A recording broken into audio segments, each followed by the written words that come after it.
Хочется сказать, что сегодня прошло замечательное мероприятие, как обычно, в тесном семейном, так скажем, кругу, за единым столом люди преломили хлеб и поделились своими проблемами и возможностями. И таких мероприятий, на мой взгляд, должно проходить больше, потому что они объединяют людей, да, дают возможность найти какие-то, узнать какие-то новые направления или найти решение вопросов быстрее, чем это происходит официальным путем на симпозиумах, когда человек выходит, боится что-то сказать, волнуется очень сильно, а другие как сидят и практически его не слышат, потому что заняты гаджетами, своими проблемами. Тут все происходит без гаджетов, и, соответственно, в простой компании обычно люди слышат друг друга.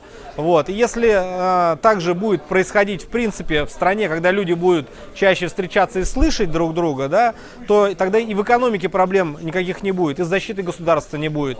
Это называется жить в едином духе. Добрый вечер. Хотелось бы отметить, что у нас была первая встреча где-то месяц назад. Мы собирались бизнесмены, финансисты, экономисты на базе штаба татар Москвы.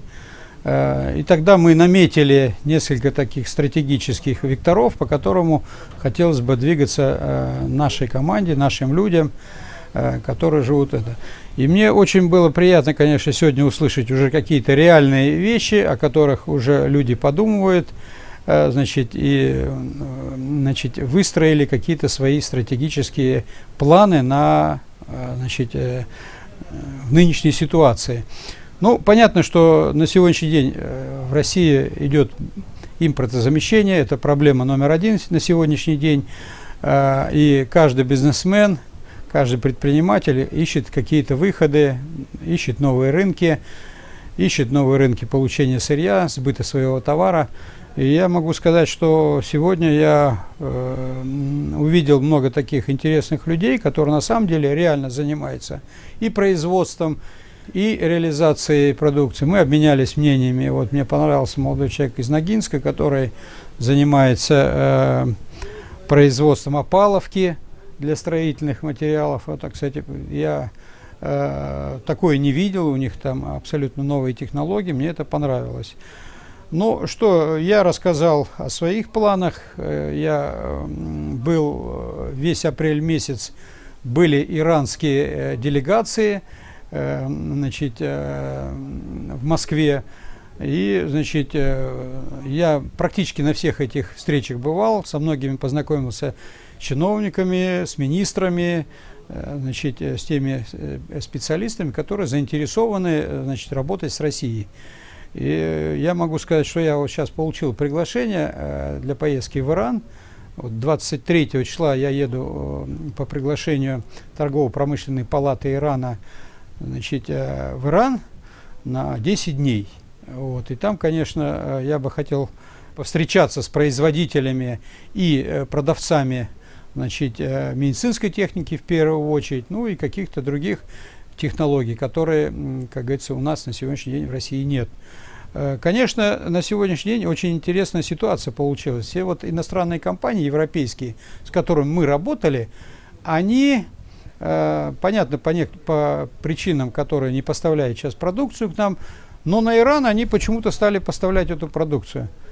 Понятно, что у Ирана сейчас нефть, они торгуют нефтью с Европой, и взаиморасчеты какие-то, они поставляют туда. И вот все наши немецкие партнеры, с которыми мы работали, они сейчас все поставляют продукцию в Иран.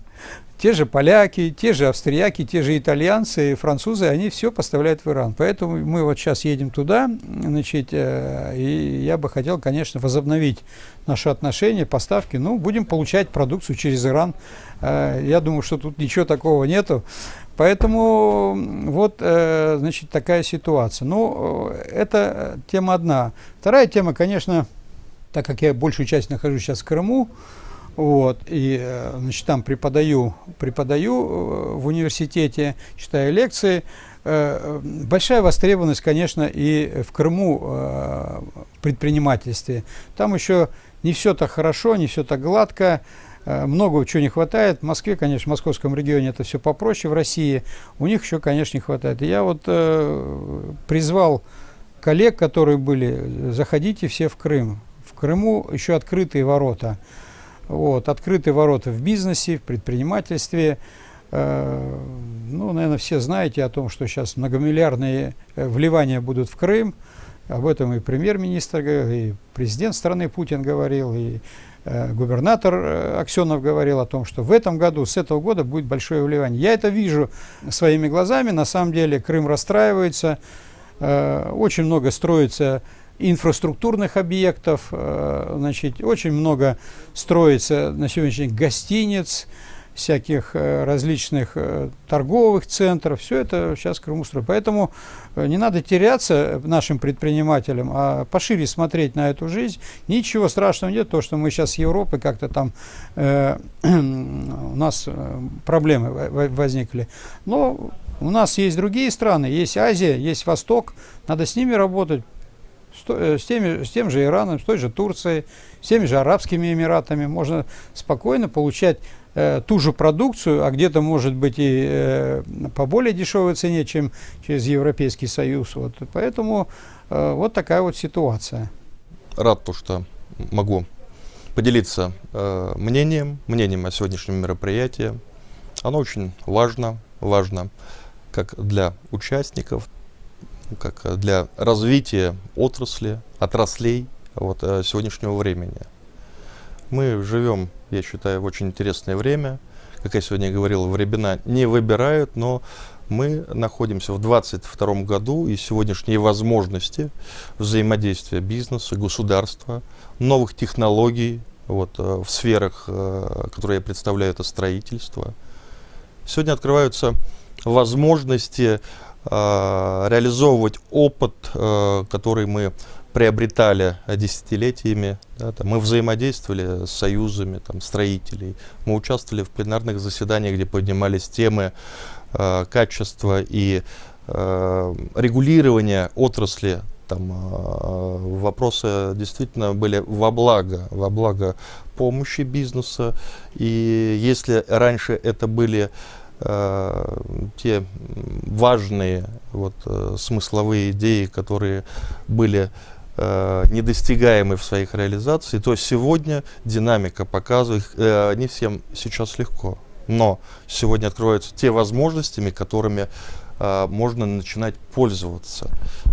Государство помогает и поддерживает бизнес.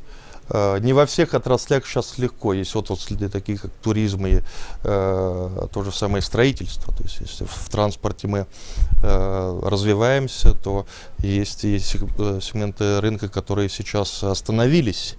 Но, как я сказал, времена не выбирают. И сегодня очень важно бизнесу собираться в успешных собраниях, как сегодняшнее наше собрание, обмениваться мнениями, опытом и делиться возможностями, создавать инновационные кластеры создания новых портфелей в реализации импортозамещения. Импортозамещение — это очень важно. И сегодня, я повторюсь, у нас есть возможности развивать новые производства. Сегодня освободилось колоссальное количество мест, которое было исторически десятилетиями и более поколениями занятыми местами зарубежных компаний. Сегодня все в наших руках.